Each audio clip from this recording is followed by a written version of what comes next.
നമ്മൾ വിചാരിക്കും വിജയിക്കാൻ നമ്മുടെ കയ്യിൽ വലിയ വിഭവങ്ങൾ വേണമെന്ന്.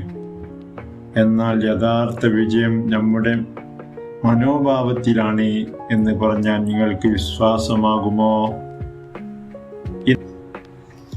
ഇന്ന് പുരാതന പേർഷ്യയിലെ ഒരു മണൽക്കാറ്റിൽ ഒളിഞ്ഞു കിടക്കുന്ന നിഗൂഢമായ ഒരു കഥയിലൂടെ ഞാൻ നിങ്ങൾക്ക് ആ രഹസ്യം പറഞ്ഞു തരാം. ക്ഷമയോടെ ഈ വീഡിയോ കാണൂ. ഇത് നിങ്ങളുടെ ചിന്താഗതിയെ തന്നെ മാറ്റും, ഉറപ്പായി. മരുഭൂമിയിലെ ഒരു വലിയ വ്യാപാരി മരിക്കുമ്പോൾ തൻ്റെ 3 മക്കൾക്കായി ഒരു വിചിത്ര വീൽപത്രം വെച്ചു. 3 പേർക്കും ഓരോ മരവടികൾ അദ്ദേഹം നൽകി. ഇത് മാന്ത്രിക വടിയാണ് മക്കളെ, ഇത് നിങ്ങളുടെ ആഗ്രഹം സാധിപ്പിച്ചു തരും എന്ന് അദ്ദേഹം പറഞ്ഞു. മൂത്തവൻ വിചാരിച്ചു ഈ വടി കൊണ്ട് സ്വർണം ഉണ്ടാക്കാമെന്ന്. അഹങ്കാരിയും ദുർനടപടിക്കാരനുമായ മൂത്തവൻ ആ വടി മണലിൽ അടിച്ചുകൊണ്ടേയിരുന്നു. ഒന്നും സംഭവിച്ചില്ല. അവന് ധൃതിയായിരുന്നു. അവൻ ദേഷ്യത്തോടെ ആ വടി വലിച്ചെറിഞ്ഞു കടന്നു കളഞ്ഞു. രണ്ടാമൻ വിചാരിച്ചു ഇതൊരു ആയുധമാണെന്ന്. അവനും ജനങ്ങളോട് എപ്പോഴും വഴക്കിടുന്ന സ്വഭാവമുള്ളവനായിരുന്നു. അതുപയോഗിച്ചു മറ്റുള്ളവരെ പേടിപ്പിച്ചു ഉപദ്രവിച്ചും അവൻ നടന്നുകൊണ്ടേയിരുന്നു. ഒടുവിൽ ആ വടി ഒടിഞ്ഞുപോയി. മൂന്നാമൻ വിവേകിയും സന്മാർഗിയുമായിരുന്നു. ആ വടിയെ ഒരു ഊന്നുവടിയായി അവൻ ഉപയോഗിച്ചു.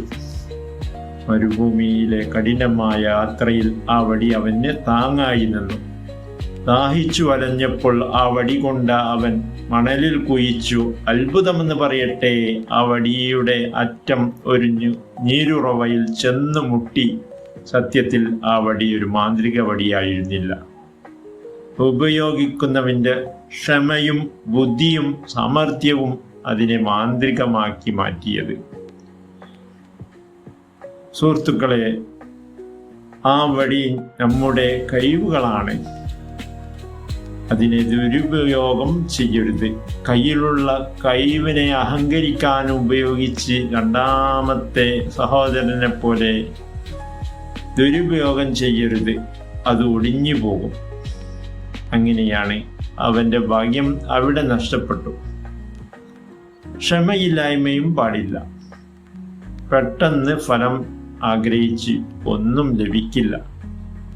ഒന്നാമൻ അങ്ങനെയാണ് ചെയ്തത്. അവന് എല്ലാ കാര്യവും പെട്ടെന്ന് നടക്കണം.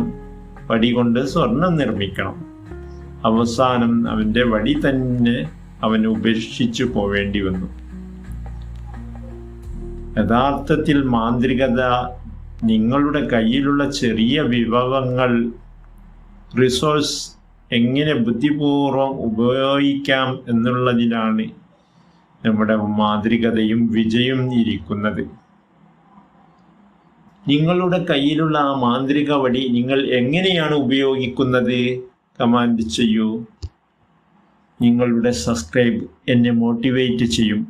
അതുകൊണ്ട് എല്ലാവരും സബ്സ്ക്രൈബ് ചെയ്യണം. ഈ വീഡിയോ നിങ്ങൾക്ക് ഇഷ്ടമായാൽ ഈ ചാനൽ സബ്സ്ക്രൈബ് ചെയ്യൂ, ലൈക്ക് ചെയ്യാൻ മറക്കരുത്. നന്ദി, നമസ്കാരം.